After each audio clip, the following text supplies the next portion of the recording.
Okay, hello everybody, the guests, friends, colleagues. I'm very glad that you are here, not on a competitive statement, yes, or lecture, yes. Okay. The topic of my statement is reversed rule of law. What is the rule of law?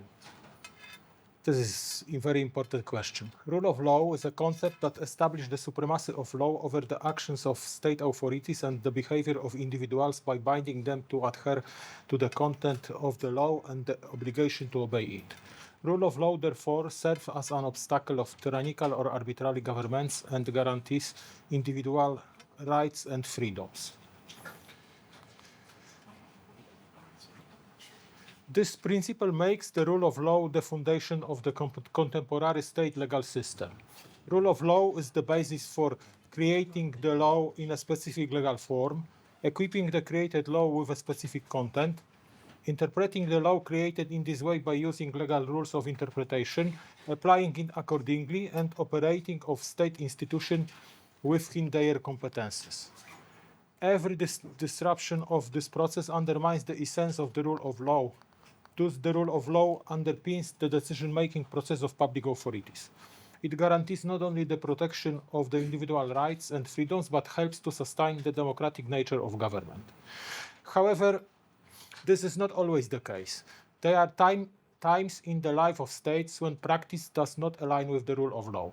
Political power may use the law to commit injustice while invoking the authority of the rule of law to gain acceptance and justify its regime. Poland also operated within the framework of such a perceived concept of the rule of law. According to the constitution adopted in 1997 by the National Assembly, the rule of law became the foundation of the state and was anchored in Article 2 as a system of values and Article 7 as a set of rules of action. The breakthrough in the approach to the rule of law occurred on the 13th of December 2023.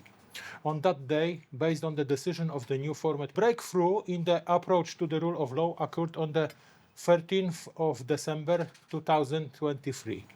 On that day, based on the decision of the new format parliamentary majority, composed of three parliamentary clubs, the Civic Coalition, Poland 2050 Third Way, and the Left, the President of the Republic of Poland, Andrzej Duda, appointed Donald Tusk as Prime Minister. Subsequently, at the Prime Minister's request, the President appointed and swore in the Council of Ministers. This date marks a symbolic moment. Almost immediately, the new constituted Sejm and Council of Ministers began actions called by the politicians in power, restoration of the rule of law. All undertaken actions were in fact aimed at significant structural changes within the political system of the state, including interference in the staffing of various entities. This interference extended not only to those entities subordinate to the executive power, but also to constitutional bodies of the state, which are protected against such interference by systemic safeguards. There was also significant interference in the system of sources of law.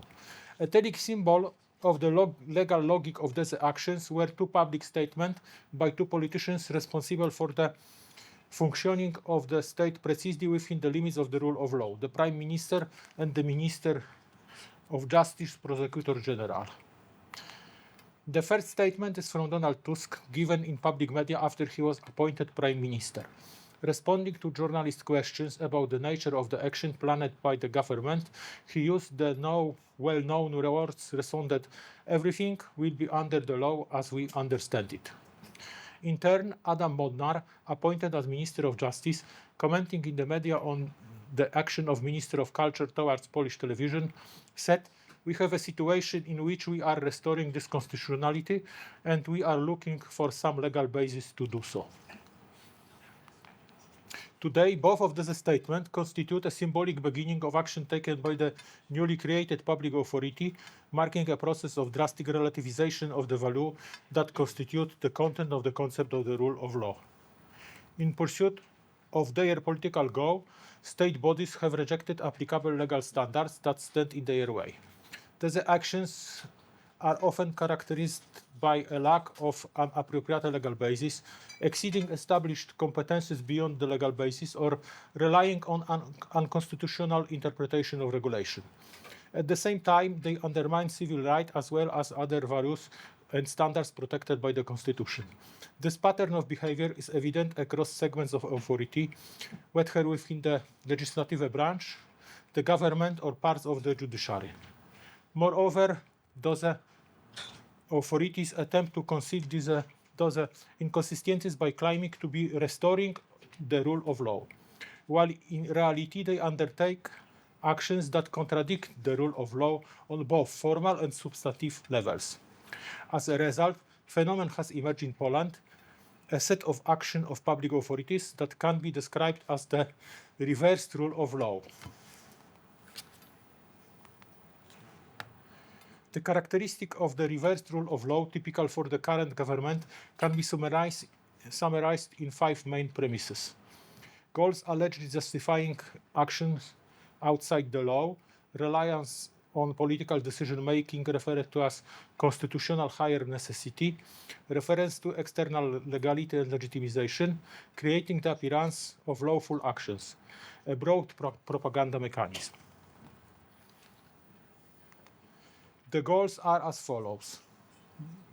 The interest of the state and the rights of citizens that were allegedly violated due to the violation of fundamental legal acts, standards, and values, in particular the rule of law, violated allegedly by previous rulers. In this way, the ruling power defines the state as being in permanent crisis. The need to resolve this supposed crisis is then used to justify actions under the premise of the constitutional higher necessity. The second premise is based on legal foundation,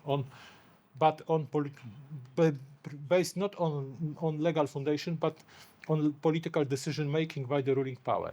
The reason are chaos in the country and a lack of rule of law, allegedly caused and made by enemies of the Constitution who have abused the voters' trust.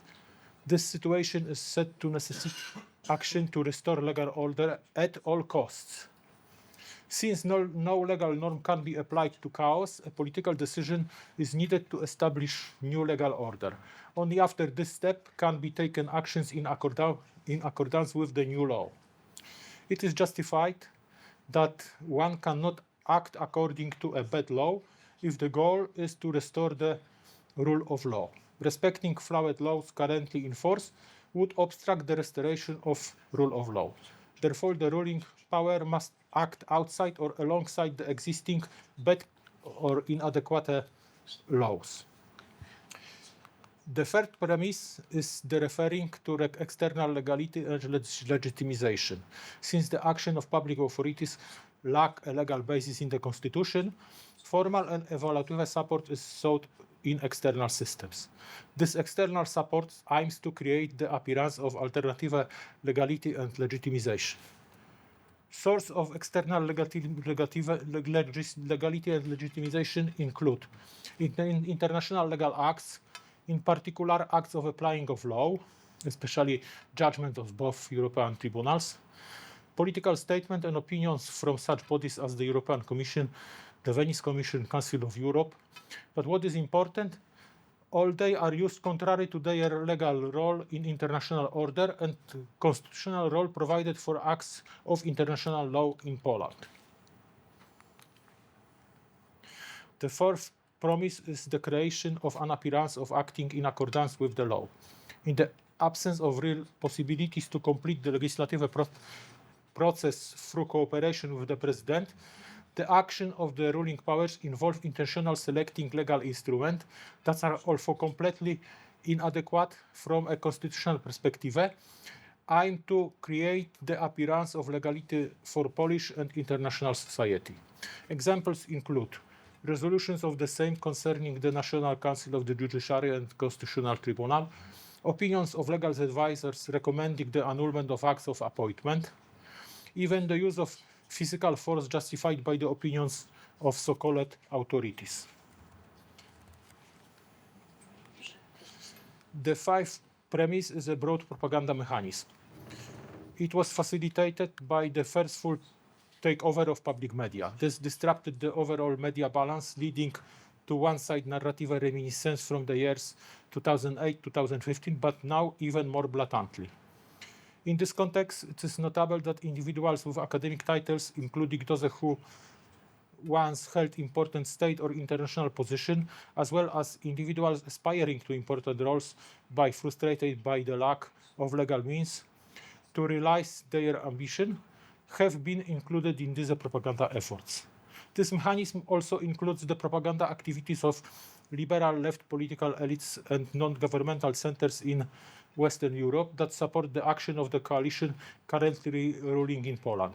A striking example of value distortion in this era was the awarding of a prize to Donald Tusk by the London think tank Chatham House, I quote, for his work in restoring the democracy in Poland.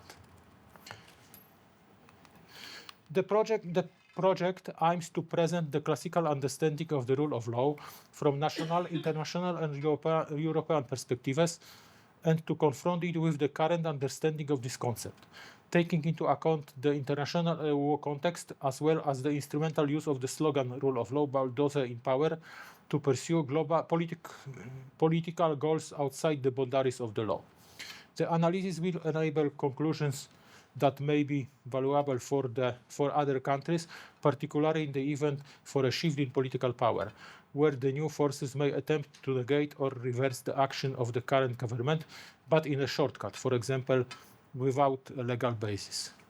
The findings will draw attention to what unlawful actions may be taken in the legislative, executive, and judicial spheres, how to prepare and protect oneself against the above-mentioned activities, what arguments can be adopted in response to specific actions. Moreover, the project will investigate how the understanding of the concept of the rule of law changes in connection with factors such as the internationalization of domestic law or shift in political power in the state.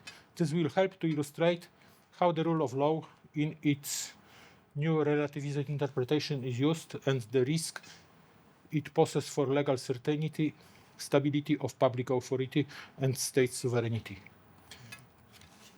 The research has practical value as Poland's experience may help other countries recognize the threat that may result from the abuse of the rule of law to pursue particular interests by those in power. Prepared book consists of 5 chapters. This chapter 5 is the rule of law conceptual challenges. Chapter 2, the rule of law in Poland, values and legalism. Chapter 3, reverse rule of law in legislation and its evaluation.